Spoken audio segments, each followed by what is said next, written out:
Hi everyone, Steve Chrysler here from Bookkeeping Life. Today I want to talk about the 5 biggest mistakes that bookkeepers make when they're first starting out.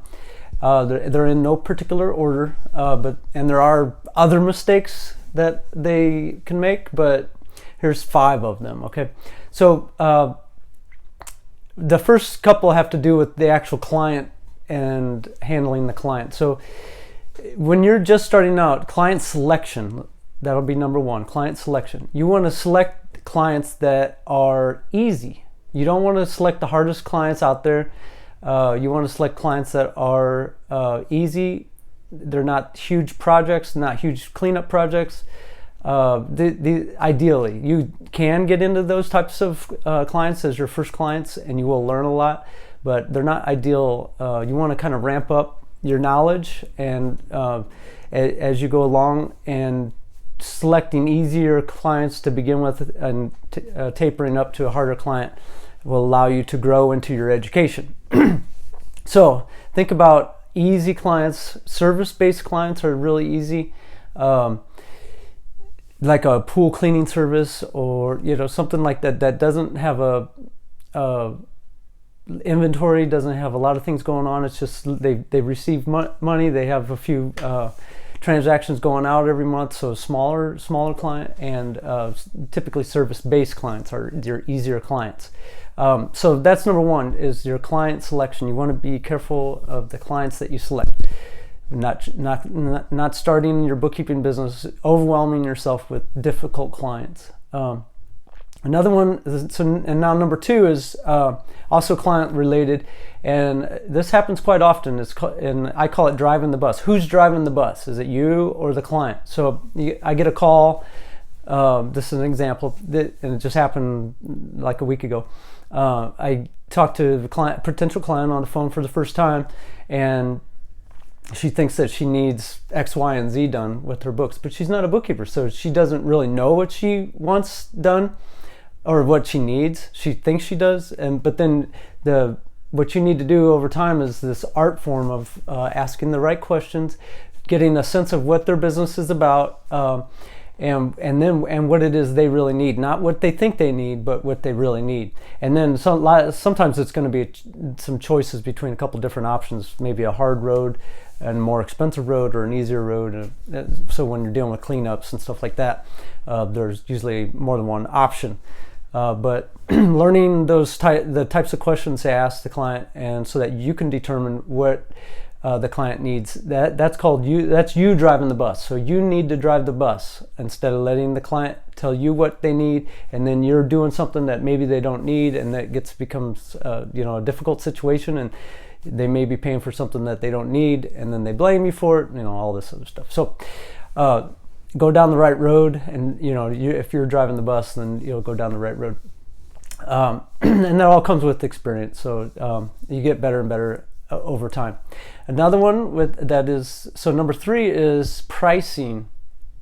Another client-related mistake that a lot of beginning bookkeepers make is they're so hung up on this hourly rate of what to charge. I do not recommend hourly. I recommend flat rate, because if you're talking to a potential client and you tell them whatever amount per hour, that doesn't tell your potential client anything. It doesn't tell you how much their first bill is going to be, because it could be for 10 hours, it could be 15 hours, it could be 5 hours. They don't know.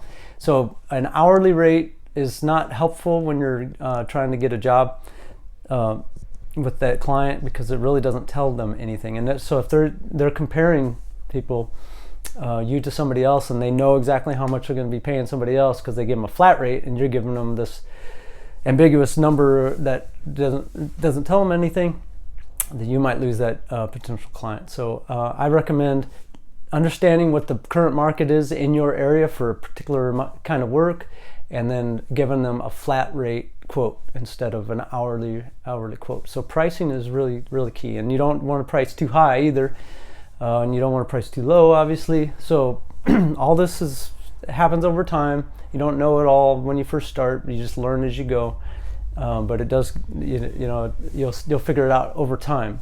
But if you start with just pricing at a fixed rate instead of trying to sell some kind of hourly thing, it'll help you out. And I'm getting over a cold, so I'm going to drink some hot tea here. Now, number 4, so that's 1, 2, and 3, right? Number 4 is confidence.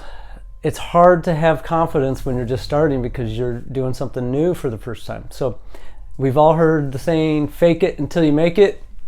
And we've probably heard both sides of the argument. And to me, if somebody asked me if faking it till you make it is a good thing, my question is, fake what?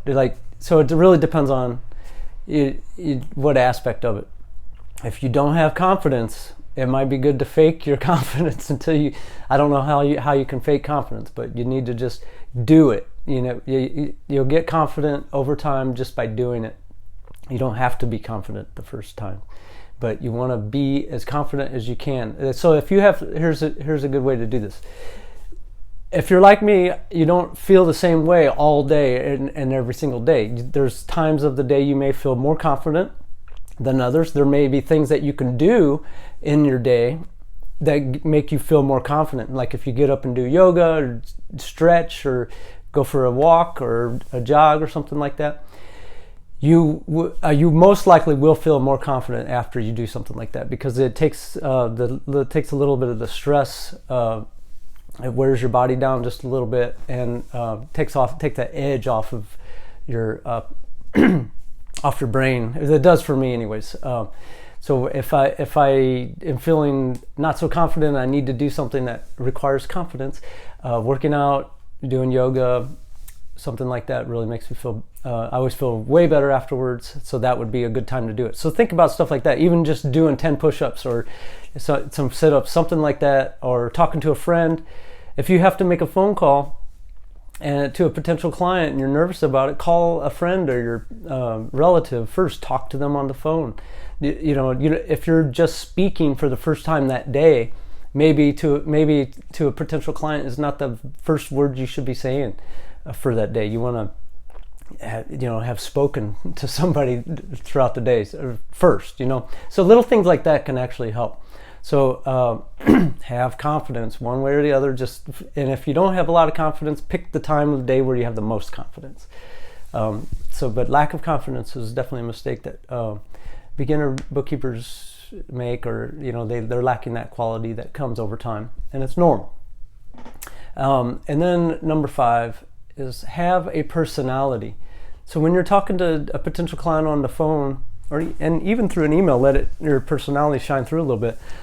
They don't want to be talking to a robot, and if they're screening bookkeepers, they may be talking to you and somebody else has a personality. They were on the phone, they had something in common, they laughed about something.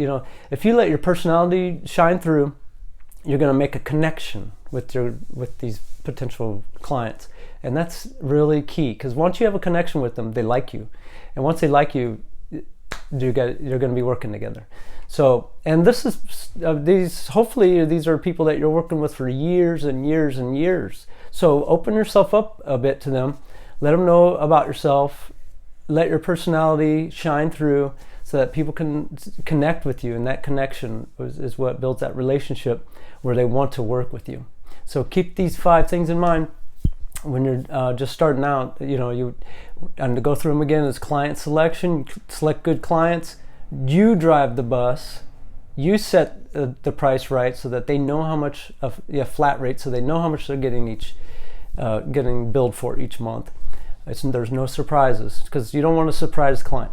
And then also confidence. Gain some confidence. Find the most confident part of your day, whether it's when you just wake up, after you work out, after you talk to somebody that you love, that kind of thing. And then let your personality shine through. So, and if you're talking to them in person, say hi, smile. If you're talking to them on the phone, say hi, smile. They can hear your smile. And but just let your personality shine through. Be confident. All these good things will add up to where you can get good clients, and you can grow your business, and you'll have a client list of people that you enjoy working with. All right, I hope you have a great day. I hope this is helpful. If so, like, share. Comments below are great, Email me if you have any questions, steve@bookkeepinglife.com. And I didn't cough once during this whole thing, so I'm really proud of myself. I'm feeling really confident. All right, have a great day. Take care. Bye.